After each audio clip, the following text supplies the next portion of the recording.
Hello student, once again you are most welcome in this class in which I am going to teach you mathematics. That is, जो बच्चे Navodaya school, सैनिक school, army school या विद्या ज्ञान school की exam की तैयारी कर रहे हैं उनके लिए ये मैथमेटिक्स होगा।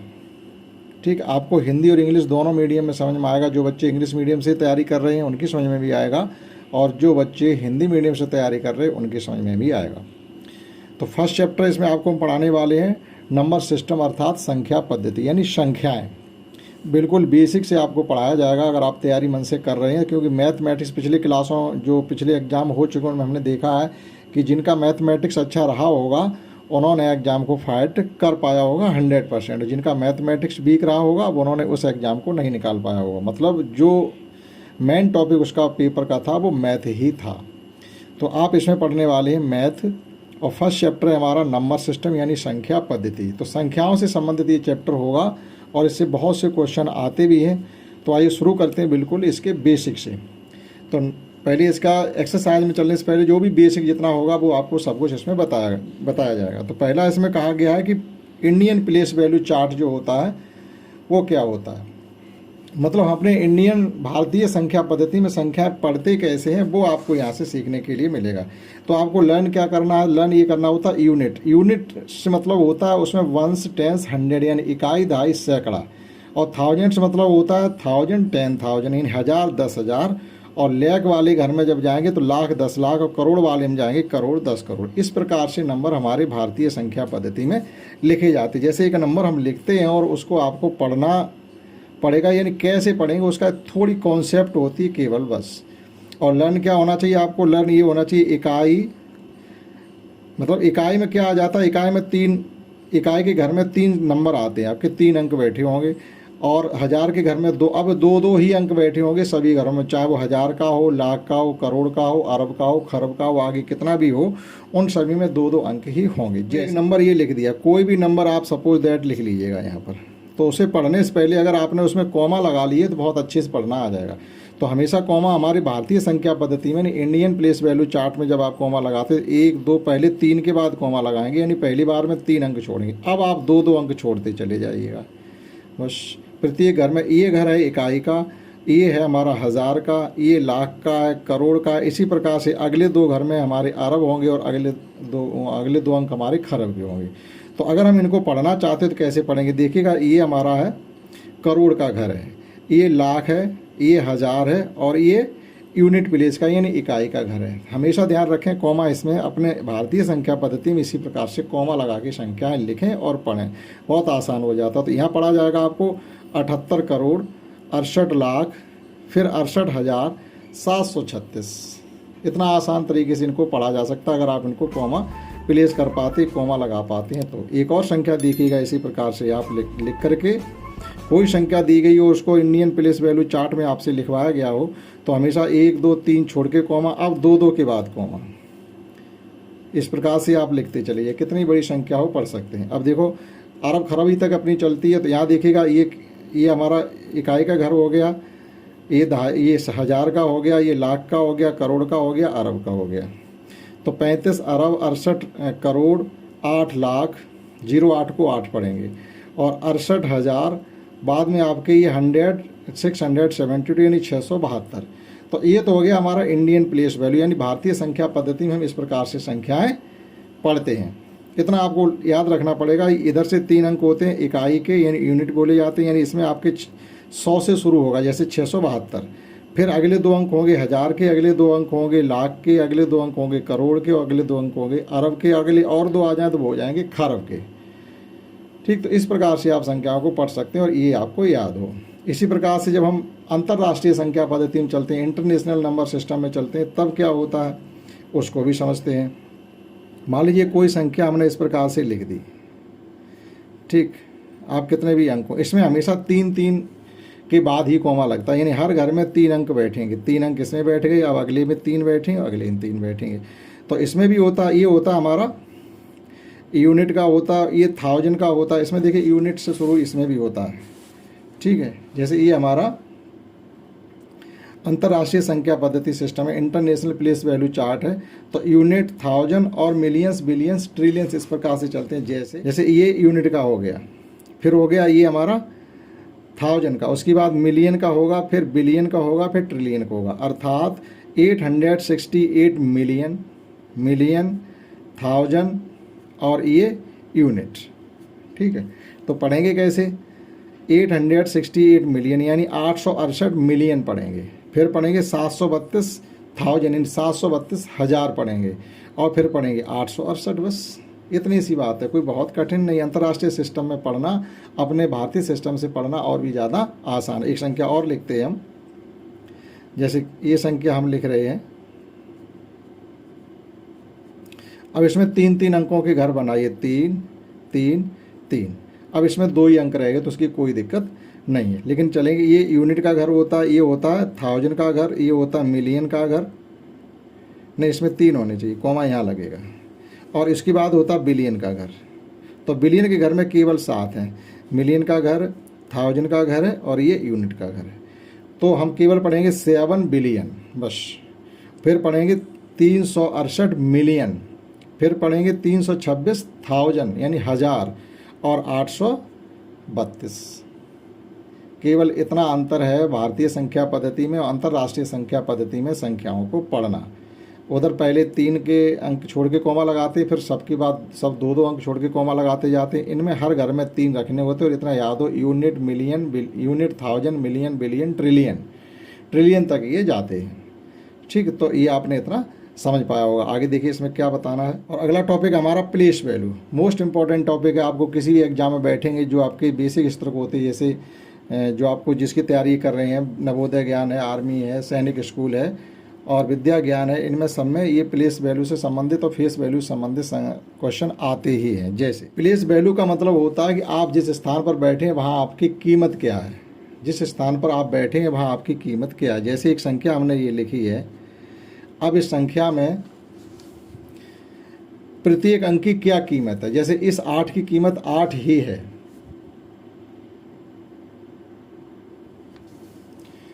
इस 8 की कीमत इसमें 8 ही है, इस 6 की कीमत इसमें 60 है और इस 8 की कीमत इसमें 800 है और इस 6 की कीमत इसमें 6000 है। बस यही हमारी प्लेस वैल्यू होती है और कुछ नहीं होती। तो प्लेस वैल्यू लिखने के लिए करते क्या है, जैसे 8 है, ये 6 और इसके बाद जितने अंक हैं उतने 0 आएंगे। फिर आप दूसरा 8 लिखिएगा, इसके बाद 2 अंक हैं तो 2 0 आएंगे। फिर तीसरा आप 6 लिखिएगा, इसके बाद 3 अंक हैं, यहाँ पर 3 0 आएंगे। या हम इसको विस्तार रूप में लिख दें, एक्सपेंडेड फॉर्म जिसको बोलते हैं, तो 6000 प्लस 800 प्लस 60 प्लस 8। ये जो एक्सपेंडेड फॉर्म होती है ये प्लेस वैल्यू तो होती है।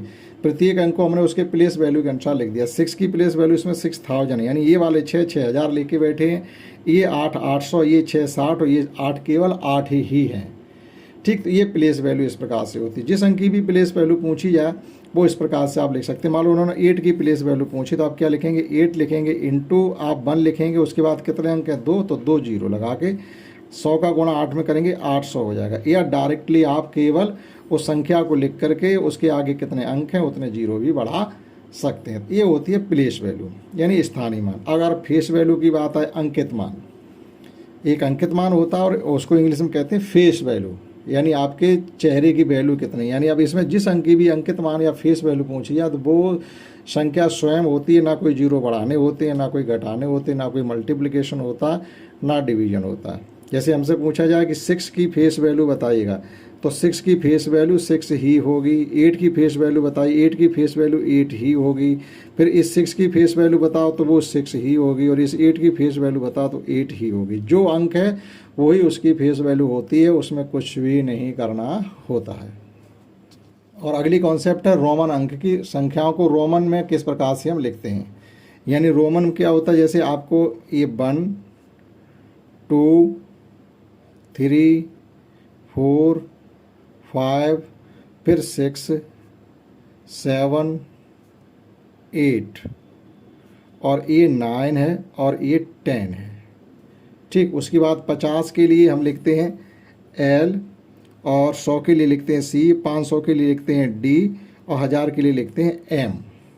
ठीक, अब इसकी इतना है इस प्रकार से आप गिनती लिख सकते हैं। अब जैसे 11 लिखने हैं तो 10 और 1 11, x 10 के युगल होता है। अब देखिएगा इसमें क्या होता है, जो रिपीटेशन होता है कभी भी L, D और M और B इनका कभी रिपीटेशन नहीं हो सकता, यानी B, L और D, B, L, D इनका कभी रिपीटेशन नहीं होगा, ये हमेशा सिंगल टाइम ही आएंगे। ठीक, उसके बाद हमारा ये 1 बचा, ये इसको आई कहिएगा, इसका रिपीटेशन हो जाएगा। और अधिक से अधिक अगर रिपीटेशन हो रहा है तो 3 बार से ज़्यादा नहीं हो सकता। जैसे ये x का रिपीटेशन होता, ये हमने लिख दिए 20, जैसे ये 10 है और 2 बार अगर लिख दो तो ये हो जाएंगे 20, और 3 बार अगर इसको हम लिख देते तो ये हो जाएंगे 30। इससे ज़्यादा बार रिपीटेशन हम कर नहीं सकते। लेकिन अब 40 को लिखना चाहें तो कैसे लिखेंगे, बात यहाँ आ जाती है। तो 40, इसमें क्या होता है, जैसे हमारे पास देखिएगा ये 50 है, एल हमारा 50 है। अब इधर अगर 10 लिख दोगे तो क्या हो जाता है, अगर बड़ी वैल्यू के राइट हैंड की तरफ आप छोटी वैल्यू लिखते हो तो एडिशन होगा, तो 50 और 10 60 हो जाएगा। और बड़ी वैल्यू के लेफ्ट हैंड की तरफ आप छोटी वैल्यू लिखते हो तो ये हो जाएगा 50 माइनस 10 यानी 40। इसमें इस प्रकार से आप 40 को लिखेंगे। ठीक, इसी प्रकार से अब आपको जैसे हमने अभी क्या लिखा था 5 के आगे 1 लिखेंगे तो ये 6 हो जाता है, और इधर लिखेंगे 1 तो ये 4 हो जाता है। यानी आगे लिखने से वैल्यू बड़ी एडिशन होगी और इधर लिखने से सब्ट्रैक्ट होगी। ठीक, इसी प्रकार से हम लिखते हैं x को 10 से, ये 10 को डिनोट करता है। अब इधर 1 बढ़ाएंगे तो ये 11 हो जाएगा, और अगर इधर 1 लिख देंगे तो ये 1 कम होकर के 9 रह जाएगा। बस इतनी सी बात है इसमें। ठीक, इसी प्रकार से मान लीजिए हमको 90 लिखने हैं तो 100 C होता है, ये C जो होता है 100 को शो करता है। अब अगर आपने इधर 10x लिख दिया तो ये हो गया 110, और x इधर लिख दिया और c इधर लिखा हुआ है तो 100 माइनस 10 दैट इज 90 हो जाएगा। ठीक, तो इतना इनमें ध्यान हमको रखना है। तो रोमन डिजिट में भी कोई नंबर आ जाता है तो उसको अंकों में जैसे कोई संख्या आगे या तो रोमन में लिखवा ली जाएगी, या रोमन वाली संख्या को आपको अरेबिक वर्ड जो हम लोग लिखते हैं उनको उनमें चेंज करवा लेंगे। और अगला क्या होता है, जैसे मान लीजिएगा आपको लिखना है 5000 लिखना है, तो 5 को लिखने के लिए b का प्रयोग करते हैं, ये 5 हो गई। ठीक, अब इसके ऊपर अगर हमने बार लगा दिया इस प्रकार से तो इसमें 1000 का मल्टीप्लाई हो जाता, तो 5 में 1000 का गुणा करेंगे तो ये हो जाएगा 5000। तो इस प्रकार से जैसे ये तो हमारा 10 होता है, ये है हमारा 10, और इसमें अगर हमने इस प्रकार से बार लगा दिया ये, तो इसमें आप 1000 का गुणा कर दोगे तो ये हो जाएगा जाकर के सीधा 10,000। ठीक, तो इतनी जानकारी हमारे रोमन अंकों की थी। अब देखते हैं आगे नेचुरल नंबर, होल नंबर और इनको। नेचुरल नंबर या प्राकृतिक संख्याएं। नेचुरल नंबर या प्राकृतिक संख्याओं का मतलब होता है जब भी आपसे ये कहा जाता है कि आप गिनती सुनाइएगा तो हमेशा आप सुनाना कहाँ से शुरू करेंगे, 1 2 3 4 इस प्रकार से आप गिनती सुनाना शुरू करते हैं। प्राकृतिक का मतलब होता है प्रकृत रूप से, यानी नेचुरली, आदतन आपसे जब भी पूछा जाएगा तो आप गिनती हमेशा 1 से ही स्टार्ट करेंगे, इसलिए ये संख्याएं प्राकृतिक संख्याएं कही जाती हैं। प्राकृतिक संख्याएं 1 से स्टार्ट होते हुए आगे को इस प्रकार से बढ़ती हैं। अंतिम प्राकृतिक संख्या का पता नहीं होता है, सबसे छोटी प्राकृतिक संख्या 1 होती है। ठीक, ये प्राकृतिक संख्याएं की कॉन्सेप्ट बस इतनी सी। इसके बाद आता है होल नंबर। आपसे कभी होल नंबर सुने नहीं जाते, कोई आपसे कभी ये नहीं कहता कि होल नंबर सुनाओ। तो जब भी होल नंबर लिखने की नौबत आती है तो आप क्या करेंगे, जो प्राकृतिक संख्याएं होती हैं उनसे पहले आप 0 लिख दीजिएगा, आप 1 2 3 वही प्राकृतिक संख्याएं लिखते चले जाएगा तो होल नंबर हो गए। जिस प्रकार से सबसे बड़ी प्राकृतिक संख्या का पता नहीं होता, उसी प्रकार से सबसे बड़ी होल पूर्ण संख्या यानी होल नंबर का भी पता नहीं होता। लेकिन सबसे छोटा जो पूर्ण नंबर होता है, होल नंबर होता है, वो होता है 0। इतना ध्यान रखना पड़ेगा। इसके बाद आते हैं पूर्णांक यानी इंटीजर जिनको हम कहते हैं। इंटीजर, इनको हिंदी में पूर्णांक कहते हैं। मतलब ऐसी संख्याएं जो हमारी प्लस माइनस दोनों तरफ चलती हैं। जैसे हमने लिख दिया -4 -3 -2 -1 0 1 2 3 एंड सो ऑन, इधर चलते चले जाइए, इधर भी चलते, 0 की दोनों तरफ लिखते चले जाओ। 0 के राइट हैंड की तरफ प्लस होंगी और 0 के लेफ्ट हैंड की तरफ संख्याएं माइनस होंगी। ऐसी संख्याओं को हम इंटीजर कहते हैं, यानी संख्या का साइन कुछ भी हो सकता है। अगली कॉन्सेप्ट इसमें है कंपोजिट नंबर की। कंपोजिट नंबर, कंपोजिट नंबर या ये कहिएगा भाज्य संख्याएं, हिंदी में इनको कहते हैं भाज्य संख्याएं। अब भाज्य संख्याएं कौन सी होती हैं, इसकी कॉन्सेप्ट आप समझेंगे। संख्याएं भाज्य और अभाज्य होती हैं। भाज्य संख्याएं, अर्थात ऐसी संख्याएं जो संख्याएं किसी के पहाड़े में आती हैं। किसी से मतलब है वन को छोड़ करके, वन के पहाड़े में तो सभी आते हैं, ठीक है। जैसे शुरू से हम कुछ संख्याएं लिखते हैं, 1 2 3 4 5 6 7, बस इतनी बहुत है। अब देखिएगा एक के अलावा किसी के पहाड़े में नहीं आता है तो एक हमारी अभाज्य संख्या नहीं होगी। दो के अलावा किसी के पहाड़े में नहीं आता, 2 और 1 की पहाड़ी में तो 2 आ रहा, तो ये भी भाज्य संख्या नहीं होगी। अब देखिएगा 3 भी क्या है, या तो 1 के पहाड़े में आता है या 3 के में आता है, तो ये भी हमारी भाज्य संख्या नहीं है। यानी 1 को छोड़ करके किसी और के पहाड़े में भी आना चाहिए। अब देखो हमारा 4 आ गया, 4 1 के पहाड़े में तो आता है, 1 का तो आप बात ही छोड़ दी, 1 के पहाड़े में तो सभी आते हैं। 4 2 के पहाड़े में आता है, और 4 के पहाड़े में, अपने पहाड़े में तो सभी आते हैं। तो एक एक्स्ट्रा नंबर हमें कौन सा मिल गया, 2 मिल गया। तो ये ऐसी संख्याएं जो 1 को छोड़ करके और स्वयं को छोड़ करके किसी और के पहाड़े में भी आ जाती हैं, वे संख्याएं कंपोजिट संख्याएं या भाज्य संख्याएं कहलाती हैं। या दूसरी जो डेफिनेशन इसकी ये है कि वे संख्याएं जिनके गुणनखंड अगर आप करेंगे तो 2 से ज़्यादा हों तो वह कंपोजिट संख्याएं या भाज्य संख्याएं कहलाती। जैसे हम 6 के गुणनखंड लिखें तो 6 के गुणनखंड 1 2 3, और ये देखो 6 हो गया। यानी 1 को छोड़ भी दें तब भी इसके गुणन, यानी 6 के पहाड़े में आते हैं, 6 3 के पहाड़े में आते हैं, 6 2 के पहाड़े में आते हैं, तो ये संख्या हो गई हमारी कंपोजिट संख्या, ठीक। तो यहाँ से एक सवाल ये निकल के आता है, सबसे छोटी कंपोजिट संख्या आखिर होती कौन सी है, तो आपका जवाब होगा 4। पहली कंपोजिट संख्या या पहली भाज्य संख्या जो है वो 4 है, ठीक। जिस प्रकार से आपसे ये पूछा जाएगा, अभी प्राइम नंबर पढ़ाएंगे, उनमें भी इस प्रकार से सवाल आएंगे। तो अब देखिएगा प्राइम नंबर, ठीक। तो हमारी कॉन्सेप्ट क्या आती है, यानी ऐसी संख्याएं जिनके गुणनखंड 2 से ज़्यादा हो, बस ऐसी संख्याएं जिनके फैक्टर 2 से ज़्यादा हो जाएं, वह संख्याएं भाज्य संख्याएं कहलाती हैं, ठीक। अब देखिएगा प्राइम नंबर। प्राइम नंबर का मतलब आप लोगों ने पढ़ी होगी अभाज्य संख्याएं। अभाज्य संख्याएं, अभाज्य संख्याओं का मतलब होता है एकदम तुरंत आप रिलेट अगर करेंगे, कंपोजिट नंबर और अभाज्य संख्याओं अगर आप रिलेट करेंगे तो आप अच्छे से सीख पाएंगे। हमने ये कहा कि ऐसी संख्याएं जिनके गुणनखंड 3 या 3 से ज़्यादा हों, वे संख्याएं कंपोजिट होंगी, यानी भाज्य, अर्थात उनके गुणनखंड किए जा सकते हैं। अभाज्य संख्याएं वो होती हैं जिनके गुणनखंड केवल 2 ही किए जा सकते हैं, और इससे न कम न इससे ज़्यादा, वे संख्याएं प्राइम नंबर होती हैं। अर्थात वह या तो 1 के पहाड़े में आएगा इस संख्या, या अपने ही पहाड़े में आएगी। जैसे हम कुछ संख्याएं लिखते हैं, 2 3 5 7 11 13 17 19 30 29 31 डॉट डॉट डॉट, इस प्रकार से 100 तक अगर आप लिखेंगे तो आपको 25 संख्याएं मिलेंगी, ठीक है। अब आप देखिएगा इनमें से कोई भी संख्या 1 और अपने पहाड़े के अलावा किसी और की पहाड़े में नहीं आती है।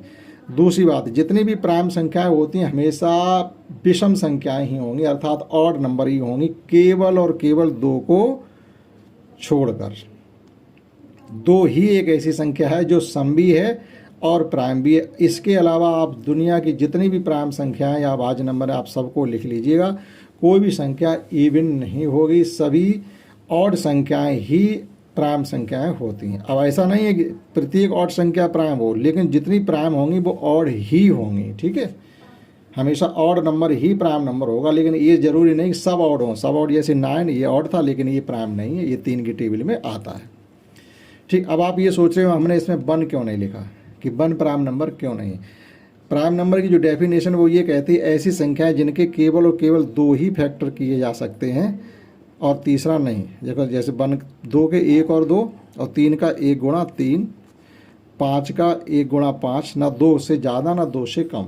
लेकिन जब हम 1 के फैक्टर करते हैं तो 1 इंटू में अब यहाँ पर क्या लिखें, कोई दूसरी संख्या आ ही नहीं रही, इसलिए 1 हमारी प्राइम नंबर नहीं है, क्योंकि उसका 1 ही फैक्टर होता है, उसके 2 फैक्टर हो ही नहीं रहे हैं, 2 उसके गुणनखंड ही नहीं हो रहे, इसलिए वो है प्राइम नंबर नहीं है। उसे हम प्राकृतिक संख्या लिख सकते हैं या फिर विषम संख्या लिख सकते हैं, ठीक। ये कह सकते हैं एक प्राकृतिक संख्या है, सबसे छोटी प्राकृतिक संख्या 1 है। अगर विषम कहिएगा तो 1 है, यानी ऑड नंबर, लेकिन वह प्राइम नंबर नहीं है।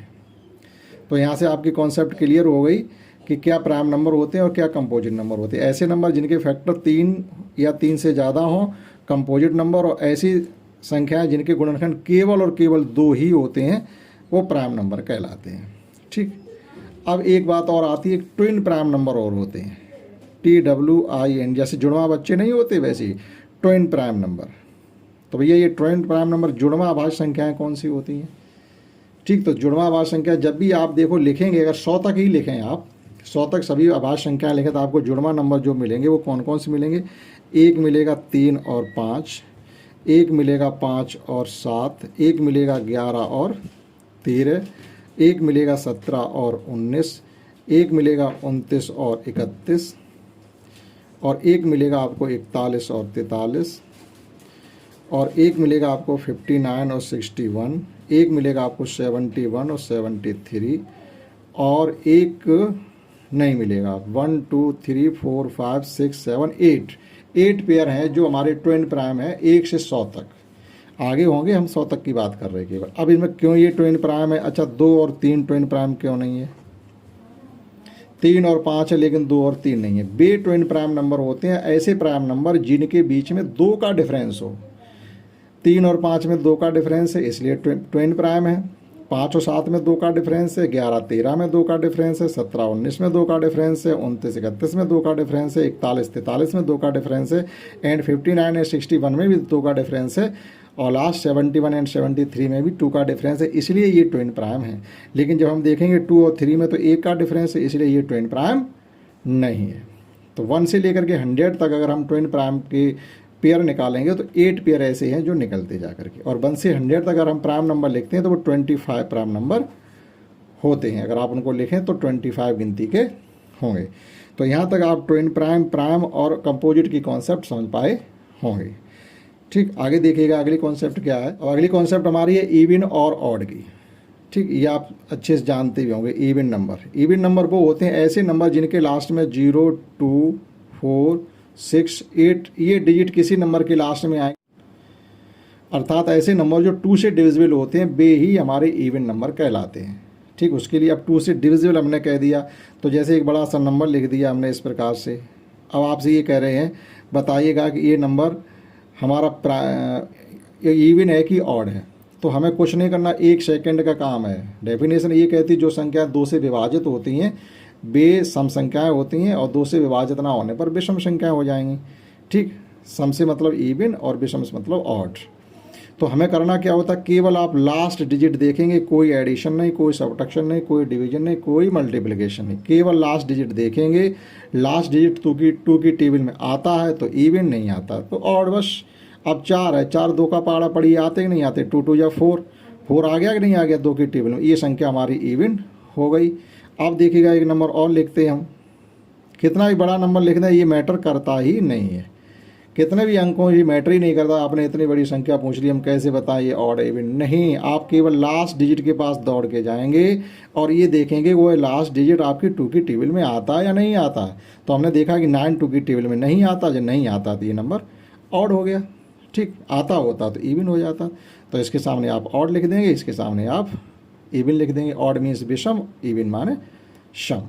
तो आप समझ पाए इतनी बात। केवल हम इवन की कॉन्सेप्ट याद रखेंगे, ऑड की याद करने की जरूरत नहीं है। और याद करना चाहो तो ये कर लो, जिन संख्याओं के लास्ट में 1 3 5 7 9 जिन नंबरों के लास्ट में ये डिजिट आते हैं वे नंबर इवन होते हैं, और जिन नंबर के लास्ट में 0 2 4 6 8 आते हैं वे नंबर इवन होते हैं। क्लियर होगी ऑड और इवन की कॉन्सेप्ट। अब चलते हैं डिविजिबिलिटी की तरफ, जो कि मोस्ट इंपॉर्टेंट टॉपिक है आपका डिविजिबिलिटी का। आपको 2 3 4 5 6 7 8 9 10 11 12 यहाँ तक कम से कम डिविजिबिलिटी आने ही चाहिए, तब आपको उसमें कंपटीशन में जो सवाल आएंगे आपके स्तर के उनको आप कर पाएंगे। जैसे डिविजिबिलिटी ऑफ 2 की डिविजिबिलिटी क्या है? ठीक, 2 की डिविजिबिलिटी क्या? अभी जो इवन की हमने इवन नंबर की जो कॉन्सेप्ट बताई है वो ही 2 की डिविजिबिलिटी है। जिस नंबर के लास्ट में 0 2 4 6 और 8 आए वो नंबर 2 से डिविजिबल होगा। अर्थात आप एक इस प्रकार से कॉन्सेप्ट भी सीख सकते हैं। 2 4 8 16 32 64, आखिर हमें इतने दूर तक नहीं जाना, लेकिन कम से कम 8 तक तो हमें सीखना है। अगर 2 से डिविजिबिलिटी हमको पता करनी है तो हम क्या करते हैं, अंत को संख्या का लास्ट 1 डिजिट 4 से डिविजिबिलिटी पता करनी तो उस संख्या का लास्ट 2 डिजिट, और 8 की डिविजिबिलिटी हमें पता करनी तो उस नंबर के लास्ट 3 डिजिट, और 16 की डिविजिबिलिटी पता करनी तो उस नंबर के लास्ट 4 डिजिट, और 32 की डिविजिबिलिटी पता करनी तो उस नंबर के लास्ट 5 डिजिट, और 64 की डिविजिबिलिटी पता करनी तो उस नंबर के लास्ट 6 डिजिट। आखिर हमें यहाँ तक जाने की ज़रूरत नहीं है, कॉन्सेप्ट हमने बता दी, आपके काम में आ सकती है। तो कम से कम 2, 4, 8 की हमको पता होनी चाहिए। 2 की डिविजिबिलिटी के लिए लास्ट 1 डिजिट देखते हैं, 2 की टेबल में आता है तो यह नंबर 2 से डिविजिबल होगा। 4 की डिविजिबिलिटी के लिए लास्ट किसी नंबर के भी लास्ट 2 डिजिट देखते हैं, जैसे मान लीजिए कोई भी नंबर लिखा हुआ है, अभी ये नंबर लिखा हुआ है ये 09, तो ये हम लास्ट का डिजिट देखते हैं, लास्ट में इसमें 9 है तो ये 2 से डिविजिबल नहीं है। अब 4 के लिए लास्ट के 2 डिजिट देखेंगे तो 4 से भी डिविजिबल 09 नहीं है, तो ये नंबर 4 से डिविजिबल पूरा नंबर नहीं होगा। अब 8 की डिविजिबिलिटी के लिए लास्ट के 3 डिजिट देखेंगे, अगर 3 डिजिट हमारे लास्ट के डिविजिबल हो जाते 8 से तो पूरा नंबर ही 8 से डिविजिबल होगा। तो ये थी कॉन्सेप्ट हमारी 2, 4 और 8 की। ठीक, अब देखिएगा 3 की डिविजिबिलिटी। 3 की डिविजिबिलिटी क्या करते हैं, हमको संख्या के अंकों का सम निकालना आना चाहिए। किसी संख्या के अंकों का सम यानी डिजिट सम, वो क्या चीज़ होती है, बहुत ही आसान तरीके से आपको बता दिया जाएगा। डिजिट सम निकालना कितना आसान है। जैसे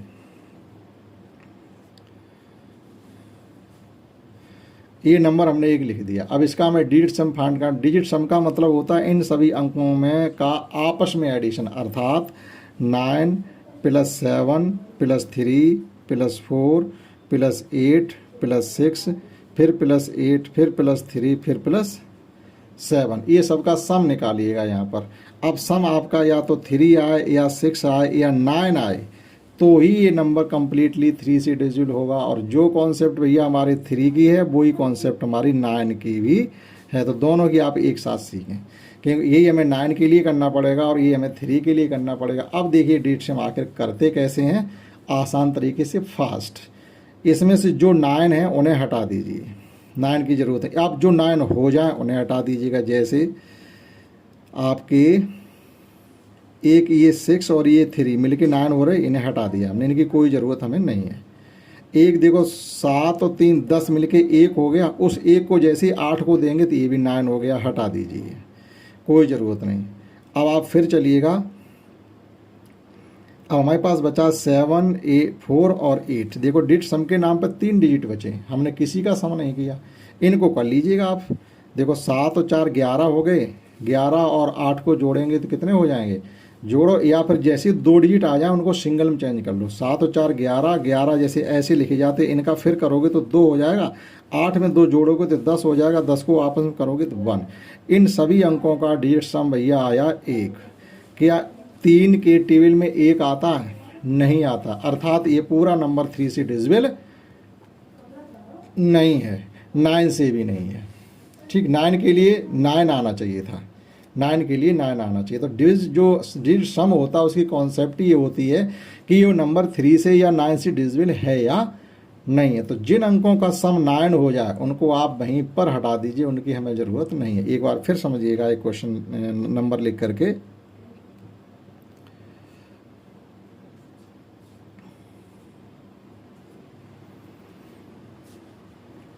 ये नंबर हमने लिखा, आपको ये बताना ये नंबर 3 से या 9 से डिविजिबल है या नहीं है। तो हम डिजिट सम करने के लिए पहले जो 9 हो रहे हैं उनको डिलीट कर देंगे। जैसे 8 और 1 9 हटा दो, 6 3 9 हटा दो, 5 4 9 हटा दो, 7 और 2 हटा दो, 7 और 2 9 हो रहे, हटा दो, हमें कोई एडिशन करने की ज़रूरत नहीं। हमारे पास यहाँ 4 बचा और यहाँ 7 बचा। देखो 4 और 3 7 और 2 9, देखिएगा इनका डिजिट सम 9 आ गया।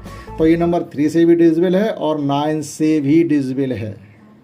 ठीक, तो ये कॉन्सेप्ट है हमारे डिविजिबिलिटी की 3 और 9 की, और ये डिजिट सम की भी है। तो डिजिट सम आपको जितना अच्छे से आ रहा होगा तो आगे डिजिट सम आपके डिवीजन में, मल्टीप्लिकेशन और भी बहुत जगह यूज होता है, तो आप इसको सीखें। और डिजिट सम को इस तरीके से निकालने से और ज़्यादा कोई फास्ट मेथड फिर नहीं है, यानी जिनका भी सम 9 हो रहा हो आप उनको फ़ौरन वहीं से ख़त्म कर दो, उनकी हमें डिजिट सम में निकालने की कोई ज़रूरत नहीं है। तो देखो इतनी बड़ी संख्या थी, लेकिन हमने DS किनका निकाला, केवल एक ये 4 का, एक 2 का और एक ये 3 का, इनका सबका किसी की कोई ज़रूरत नहीं पड़ी। जो 9 हो जाए उन्हें आप छोड़ते जाइए। ठीक, तो जिनका सम इस प्रकार से करने से 3 आ जाए या 6 आ जाए, 9 आ जाए, तो वो नंबर 3 से डिविजिबल होगा, और 9 ही आए तो 9 से डिविजिबल होगा। ठीक, और नहीं तो जितना आ रहा है फिर वही हमारा क्या होता है, रिमाइंडर भी होता है। मान लो किसी का डिजिट हमारा 4 आ गया, तो इसका मतलब है कि इसका रिमाइंडर 3 से डिविड करने पर 1 आएगा, कि 4 3 से डिविजिबल हो रहे लेकिन 1 रिमाइंडर बच रहा है। ठीक, अब 9 से डिवाइड करने पर इसमें अगर इसी नंबर को 9 से डिवाइड करें तो कितना रिमाइंडर आएगा, तो 9 से इसका डिफरेंस देखिएगा, 9 से इसका डिफरेंस 5 है तो रिमाइंडर आएगा 5। ठीक, तो आप 3 और 9 की डिविजिबिलिटी समझ पाए होंगे। आप समझते हैं 4 की बता दी, लास्ट के 2 डिजिट देखते हैं लेकिन फिर भी एक बार समझ लीजिएगा। 4 की डिविजिबिलिटी, 4 की डिविजिबिलिटी के लिए कोई भी नंबर आपने लिखा हुआ उसके हम लास्ट के 2 डिजिट देखते हैं। देखो लास्ट के 2 डिजिट 4 की टेबल में आ रहे थे, ये नंबर कंप्लीटली 4 से डिविजिबल है। कोई भी नंबर हो उसके केवल लास्ट के 2 डिजिट देखेंगे, अगर 4 से डिविजिबल हैं तो यह नंबर पूरा ही 4 से डिविजिबल होगा। 5 के लिए देखिएगा, जिस नंबर के लास्ट में 0 और 5 होते हैं वह नंबर 5 से डिविजिबल होता है, ज़्यादा बताने की जरूरत नहीं। 6 की डिविजिबिलिटी के लिए क्या करना है, हमें 2 की डिविजिबिलिटी मालूम है, 3 की मालूम। जो नंबर 2 से डिविजिबल है, 3 से भी डिविजिबल है, वो नंबर 6 से भी डिविजिबल होगा। एक 6 के लिए एग्जाम्पल देखते हैं। जैसे 6 की डिविजिबिलिटी पता करने के लिए जैसे एक नंबर हमने लिखा हुआ है, ठीक है, ये एक नंबर हमने लिख दिया। अब ये देखना, ये नंबर 2 से भी डिविजिबल हो और 3 से भी डिविजिबल हो तो ये नंबर 6 से डिविजिबल होगा। तो 2 के लिए तो लास्ट का अंक देख लिया हमने, 2 से डिविजिबल है। 3 के लिए DS निकालते हैं, देखो निकालो इसका DS, 6 3 9, इनको हटा दीजिएगा। ठीक है, और हमारे पास बचा हुआ 8 और 2 10, ये 10 मिलकर 1 हो रहा, तो 1 8 को दे देंगे तो ये 9 हो जाएगा, इन्हें भी हटा दीजिएगा। हमारे पास बचा हुआ है केवल ये 3 और ये 2 5 और 4 9, ये देखो 9 आ रहा, 9 3 से डिविजिबल होता है। देखो 3 से नंबर डिविजिबल है, 2 से डिविजिबल है, अर्थात ये नंबर 6 से डिविजिबल होगा। हमें डिवाइड करना नहीं है, केवल 6 के लिए 2 और 3 की डिविजिबिलिटी को चेक करना होता। तो 2 से डिविजिबल है, 3 से भी डिविजिबल है, अर्थात ये नंबर 6 से भी डिविजिबल होगा। अब देखिएगा 7 की डिविजिबिलिटी। 7 डिविजिबिलिटी हालांकि इसमें गिवन नहीं है और ज़्यादातर दी भी नहीं जाती और पूछी भी आपसे नहीं जाएगी, लेकिन फिर भी हम बताते हैं कि उसकी डिविजिबिलिटी कॉन्सेप्ट कम है। ठीक, या कोई क्लियर कॉन्सेप्ट भी नहीं है। आप चाहो तो उस नंबर को 7 से डिवाइड करके देख सकते हो, या फिर इस प्रकार से कोई नंबर आपको गिवन है तो आप क्या करोगे, 3 3 के पेयर बनाइएगा। ठीक, 3 3 के पेयर बन गए। अब इनका डिफरेंस निकालिएगा, पहले वाले 3 से अंतिम वाले 3 का डिफरेंस निकालेंगे तो यह बचेगा 7, ये 5 और ये 4। अब आप देखिए ये नंबर 7 से डिविजिबल है कि नहीं है। 7 से डिविजिबल, 7 6 42, 3 बच जाएंगे, 7 से डिविजिबल नहीं है, तो अर्थात ये पूरा नंबर 7 से डिविजिबल नहीं होगा। हमने ये डिफरेंस निकाला, अब इस डिफरेंस को हम 7 से डिवाइड करके देख रहे हैं, तो डिफरेंस 7 से डिवाइड नहीं हो रहा, अर्थात ये कंप्लीट नंबर 7 से डिवाइड नहीं होगा। तो इस प्रकार से 7 की ये कॉन्सेप्ट भी है, और भी बहुत सी हैं। 7 की आपकी एग्जाम में पूछा जाए बहुत मुश्किल, अगर आपको नहीं आती हो तो आप सीधा सीधा अपने डिवाइड करने में लग जाए। ठीक, 8 की कॉन्सेप्ट हमने आपको बताई दी है, लास्ट के 3 डिजिट, यानी कोई नंबर है उसको हमने देखा कि आपका 8 से डिविजिबल है या नहीं, तो हम क्या करेंगे, उसके लास्ट के 3 अंकों को देखेंगे 8 से डिवाइड हो रहे हैं या नहीं हो रहे। अब जैसे 3 ये 68 हो रहे, 8 से भाग करो तो 8 8 या 64, 4 बच गए, 44 हो गए। 44 8 की टेबल में नहीं आते, अतः पूरा नंबर 8 से डिविजिबल नहीं है। ठीक, 9 की हमने बताई दी है। 10 के लिए लास्ट में 0 होना चाहिए, वो नंबर 10 से डिविजिबल होता है। और 11 के कॉन्सेप्ट ये है कि जो भी नंबर ऑड इवन प्लेस पे आते हैं आप उनको डिवाइड करके देखेंगे। जैसे हमने एक नंबर इस प्रकार से ये लिख लिया है, ये नंबर है, इसके ऑड इवन से मतलब होता है कि देखिएगा ये 1 2 3 4 5 6 7 8, यानी 4 अंक ऐसे हैं जो ऑड नंबर पर आ रहे हैं और 4 ऐसे हैं जो इवन नंबर पर आ रहे हैं। तो ऑड नंबर, इवन नंबर पे देखिएगा आपका आ रहा है 1 2 फिर 4 6, ये देखो 1 2 3 4 5 6 7 8, तो इवन प्लेस पे आ रहे हैं आपके 6 और 7 13 और 2 15 और 6 21, इनका सम आया 21, और इनका सम निकालिएगा 7 7 14, 3 17 और 1 18। डिफरेंस आया 3, 11 से डिविजिबल नहीं है, मतलब 3 11 से डिविजिबल नहीं है। या तो 0 आ जाए या यहाँ ऐसा नंबर आ जाए जो 11 से डिवाइड हो रहा हो, तो ये पूरा नंबर ही फिर 11 से डिविजिबल हो जाता, तो ये नंबर 11 से डिवाइड नहीं हो रहा। आगे क्वेश्चन आगे तो वहाँ और क्लियर करेंगे।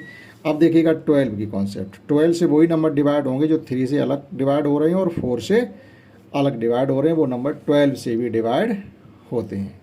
आगे की जो बड़ी बड़ी नंबर कॉन्सेप्ट है वो ऐसे ही निकालते हैं। जो नंबर 3 से 100% डिवाइड हो रहा हो, 4 से डिवाइड हो रहा हो, तो वो नंबर शर्तियाँ ही 12 से भी डिवाइड होगा। ठीक, तो जो कॉन्सेप्ट हमने आपको 7 की बताई वही कॉन्सेप्ट 13 के लिए भी होती है। तो ये इतनी इसमें कॉन्सेप्ट थी, वो हमने आपको इस क्लास में सब बताई हैं। अगली क्लास में आप देखेंगे इसकी एक्सरसाइज, वहाँ से आपको कॉन्सेप्ट आधारित क्वेश्चन करने के लिए मिलेंगे। अगर आप थोड़ा भी ध्यान देखें तो बहुत कम समय में क्वेश्चन के आंसर आप निकाल पाएंगे। बहुत ही शातिर तरीके से आपको सवाल करना हम सिखाएंगे। इंतज़ार करिए अगली क्लास का। इसमें जितना पढ़ा दिया उसको तैयार करिए। तब तक के लिए जय हिंद, जय भारत।